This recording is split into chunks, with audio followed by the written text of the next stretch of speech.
In this video, I'm going to be breaking down 3 secrets that you can use in order to make your first $100,000 on Turo. And these 3 secrets are going to be applicable whether you're somebody who's buying low-end economy cars like me, mid-tier cars, or even exotic and specialty cars as well. So let's get started. Now, for those of you who don't know who I am, my name is Aubrey and I own a 27-car sharing fleet made up of 100% paid off economy vehicles. And I use these cars to list on platforms like Turo, and they make me 6 figures per year. I also have a course called the Car Sharing Masterclass that teaches you guys how to start and scale a car sharing fleet with the exact same business model that I use with my own fleet. And in the course, I teach you how to do things like how to choose the right cars, how to buy the right cars, how to maintain your vehicles, communicate with guests, streamline operations, and everything in between. Whenever you sign up for the course, not only do you gain access to hours worth of course content, but you'll also be invited to our private Discord as well as our monthly private Zoom calls as well. If you're interested in learning more about the Car Sharing Masterclass, I will have a link down in the description below. And with all of that out of the way, in this video, I want to focus on utilization because utilization is going to be one of the most important factors whenever it comes to making money on Turo. And keeping your utilization as high as possible is going to be incredibly important. Now, utilization is the rate in which your cars are booked out. For example, if you have a utilization of say 80%, it means that your car is rented out about 80% of the time. And one thing that I have found about utilization, specifically with newer hosts that are experiencing low utilization, is they typically find this as something that is the end-all, be-all result of their car sharing fleet. And if somebody is getting a low utilization rate for their cars, they will oftentimes kind of put their hands up and say, well, I guess Turo isn't going to work. Or, well, I guess this car was the wrong car for my market. Or, I guess my market just doesn't work with Turo. But the thing is, this isn't true at all. And if you are somebody that is experiencing low utilization, you absolutely should not put your hands up and simply give up, because the reality is so much of utilization is actually in the host's control, and it's all about taking advantage of the Turo systems that they have in place to make sure that people are able to find and rent your car. And there are really 3 key factors to keeping your utilization high, and these are ultimately going to be the 3 secrets to making as much money as possible on Turo. And this comes down to price, availability, and settings. And the thing about utilization and success on Turo is that momentum and the snowball effect is very real. As you begin starting out on Turo, you may notice that things are a bit slow to pick up, but once you start seeing more and more rentals come in, you'll notice that they come in not only faster, more consistently, and then you're able to make more money. Because once you start getting more bookings, you get more reviews, you're on the app more, you're responding to messages. All of these things have a positive effect to your ranking on the Turo algorithm and in Turo search results, and this in turn results in more bookings for you. But the exact opposite happens whenever you stop getting rentals, so it is incredibly important to keep the momentum going, which is why the moment that I see a car sitting, I take a look at the price, availability, or settings to see how I can get that car booked out ASAP. So let's first talk about price. If your car isn't getting rented out, I'm willing to bet that 9 times out of 10, that's due to price. Your price is simply too high, and as a result, people aren't booking your car. So if you are somebody that's seeing that one of your cars is sitting for an extremely long time or even just a couple of days, it's definitely worthwhile to go in and adjust your price and decrease it by a couple of dollars. And if you're somebody who isn't able to drop your price, because if you do, you're going to be losing money on that vehicle, well, then that probably means that you overpaid for that car. Turo pricing is ever changing. Sure, you may have your base price of say $40 per day, but your prices will fluctuate above and below that base price depending on the day, what's going on in your city, the season, and even the weather. For example, if you have a base price of $40 a day, you might find that on the weekends, you're able to increase your price to say $43 or $44 per day. While on Monday or Tuesday, which are typically slower days during the week, you may have to actually lower your prices to $36 or $37 per day. You will want to use that base price as a baseline, but you'll want to adjust your pricing above or below that based off of market demand. And you'll want to make sure that you're actively managing this and keeping track of it on a day-by-day basis to ensure that your cars are being well utilized. For example, just last night, I looked at my Turo calendar and I saw that 3 of my cars had been returned on rentals. They were checked in and they didn't have any upcoming reservations. So I went in, adjusted the prices on these cars by either $1 or $2 per day, and within 2 hours, all 3 of these cars had been booked out. 1 for a trip that same night, and the other 2 for trips this morning, so about a 12 to 15 hour advance notice. I do this often. I'll take a look at my calendar, see which cars are being rented, which ones aren't, and I'll adjust my price prices accordingly. And the thing is, sometimes you'll find that you'll have to drop your prices. Other times you may find that you actually have to increase your prices if there is too much demand. And other times you may find that your prices are just fine and you don't need to do anything. To maintain a high utilization, I'm a firm believer that you have to actively manage your pricing. And the great thing is, with the Turo calendar, this is extremely easy and fast, and it shouldn't take more than 30 seconds or so.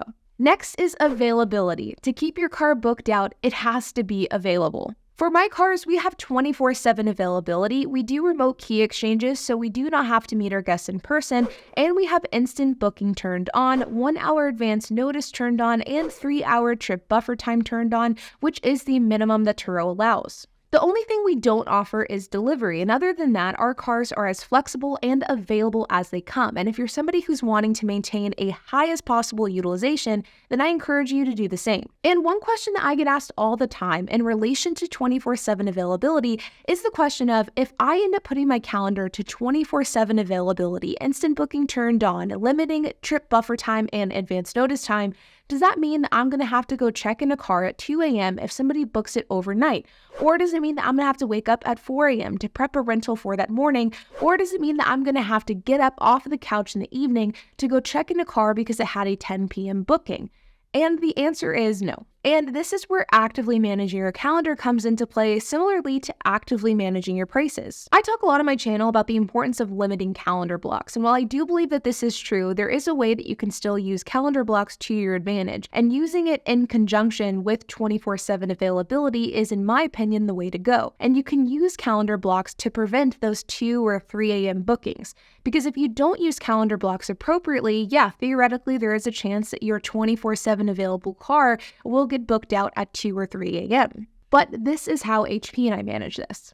HP and I have cars that come back throughout the day, at which point we will clean and check in those cars, take photos, and those vehicles are now ready to go, and the photos we took can be good for the next 24 hours. So for example, if I have a car that I checked in at say 2 p.m. and I'm laying on my couch at 9 p.m. watching TV, and that car gets booked out, because I already checked in that car and that car has remote key exchange, I'm able to facilitate that key exchange from my couch. HP and I will message the guests, check their ID, and we don't have to do anything extra. That is the beauty of remote key exchanges, and this process can be applied regardless of what time of day your car is booked. But at the same time, there are other times where we haven't checked in a car and we don't want this vehicle to be booked out because it's not ready to go. And we don't want to have to get up off the couch at 9 p.m. to go clean and check in a vehicle. And this is where we'll use calendar blocks. So once HP and I are done with work for the day, we'll go through the calendar, we'll figure out which cars have been or are going to be returned that we're not going to end up checking in until the next morning, and we will simply add a calendar block to that vehicle until the next morning. So for example, if we end our workday at 6 p.m. and we have a car that's getting returned at 7 p.m., we will block off that car from 7 p.m. that day until about 9 a.m. the next morning, which is when HP and I will both be up and actively working on our fleet. This prevents the car from being booked overnight whenever it's not ready to be booked, but it still allows for people to rent the car once we know that it'll be ready after 9 a.m. So it gives us time to prepare, but it also doesn't hinder guests from booking the car either. This is why I prefer calendar blocks in these scenarios rather than snoozing a vehicle, because whenever you snooze a vehicle, you're actually taking the car off of your search results. So people won't be able to book that car at any point in the future, not just your set period of time. By using calendar blocks in this scenario, you're able to be very specific with what days and times that car isn't available, rather than applying the blanket statement that your car isn't available at all. The other reason why I like using calendar blocks rather than adjusting my host availability settings is because whenever you do remote key exchanges, you can make your host availability so much more open. You see, in Turo, there's a section called host settings, and in that section is host availability, where you can actually set your hours of operation. A lot of hosts want to do this from 9 a.m. to 5 p.m., so traditional work hours. Other hosts will have it a bit longer, and some hosts like myself have this set to 24/7 availability. And the reason why I am such a proponent of making this 24/7 versus setting it to say 9 a.m. until 10 p.m. or 9 a.m. until 5 p.m. is because whenever you set your host availability to 9 a.m. to 10 p.m. or whatever the case is, you are preventing any guest from booking your car before 9 a.m. or after 10 p.m. This means that even if you're someone that has a car actively ready, that car is cleaned and checked in, you are still not going to be able to have that car rented between the hours of 10 p.m. and 9 a.m. And to me, this just doesn't make sense, because if you have cars that are available, they're cleaned and they're ready to go, and you utilize remote key exchanges, there really isn't reason to not allow for this car to be available at all hours of the day. So by instead utilizing calendar blocks for when you don't want to go out and actively clean and check in a car, you can still take advantage of this 24/7 availability, but you also don't have to be a slave to your car sharing fleet either. Because let's face it, no matter how successful your car sharing fleet is, no one wants to be on call for it on all hours of the day. I'm a firm believer of having your cars available at all hours of the day. With Turo messages, you don't need to facilitate key exchanges like ad hoc, and if your messages are clear and detailed, if your location is easy to find, key exchanges can take place with very little effort. A huge portion of my own car sharing rentals do take place before 8 a.m. or after 8 p.m., so I am a firm believer that if you don't make yourself available to these hours, you are missing out on rentals, your utilization isn't as high as it could be, and you're losing money. And again, I want to emphasize one last time that this does not mean that you have to be a slave to your car sharing fleet 24/7.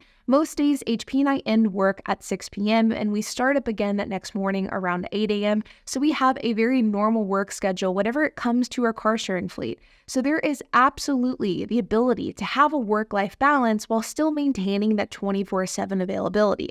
It really is all about balance, and I encourage you to try to find that in order to maintain the highest utilization as possible. And last but not least is host settings. Now, I already sort of touched on this with the last point, but having your host profile and your host settings set up in a way in which it helps you maintain a high utilization rather than hurts you, that is incredibly important. And I'm going to paint the broad brush here to say that not only are host settings the actual settings of your profile and your vehicle listings, but they're also things like descriptions, your profile, pictures, and more. When someone tells me that they have their car listed on Turo and they're not getting any bookings, the first thing that I look at is their profile. How is their description? How is their photo? How is their price and their availability? And there are a few things that I've noticed that you may want to think about. First is take good photos, not ones in parking lots or in your driveway. Find a nice location and take intentional nice photos. Make sure the car is clean, the photo is well lit, and make sure your cropping is on point. Be warm and welcoming in your Turo vehicle description. One of my pet peeves is when a vehicle listing is riddled with policies and fees instead of using that space to tell the guest what value your car can provide. And make sure that your Turo host profile is also filled out. Who are you? What do you look like? Give the guests some information about yourself. Whenever I was first getting started, I really played to the fact that I was a young female. Today, HP and I mentioned that we are a married couple running this Turo fleet together. There is always a way to take your identity and to use that as an advantage to getting more bookings and to appeal to the audience that you're wanting to rent to. One thing I don't love, and I think it's counterproductive to getting more rentals, is whenever you use your host Turo profile to showcase your accomplishments, how you're a founder or a CEO, these things that really don't matter to the context of car sharing. The most successful Turo profiles are the ones that really hone in on who you are, be humble, appeal to the audience, but then also provide value as to what you can do for the guest by providing a reliable, clean car that will not be canceled on. And of course, on top of all of that, make sure that your actual car settings are conducive with high utilization. Delivery will help, but it isn't required. Instant booking, 24/7 availability, things like that. Now, of course, whenever it comes to making your first 100K on Turo, there are other pieces of the puzzle as well. For example, buying the right cars to get to 100K in revenue, making sure that you maintain those cars well, you know how to communicate with the guests. There are a lot of pieces here, but I am a firm believer that the foundation of all of that really comes down to utilization. And in order to maintain high utilization, you should focus on these three things. I recently had a meeting with my Power Host rep, and repeatedly in this call, my rep praised me for the fact that my utilization was incredibly high. In fact, it's some of the highest in my entire market. And these are the three things that I focus on in order to maintain a high utilization. First, making sure that your profile and your settings are correct, keeping your availability as open as possible, and making sure that you're adjusting the prices accordingly. If you are able to learn how to navigate these three factors, you can truly control your utilization and dictate how often your cars are rented out. And once you learn how to do that, then your opportunities on Turo are truly limitless. Like always, you guys, I hope that you enjoyed this video. If you have any questions, comments, if you have anything to add, I would love to hear it. So make sure to leave a comment down below. And while you guys are at it, make sure to hit the like button, hit that subscribe button, and hit the notification bell. And I will see you guys in the next video.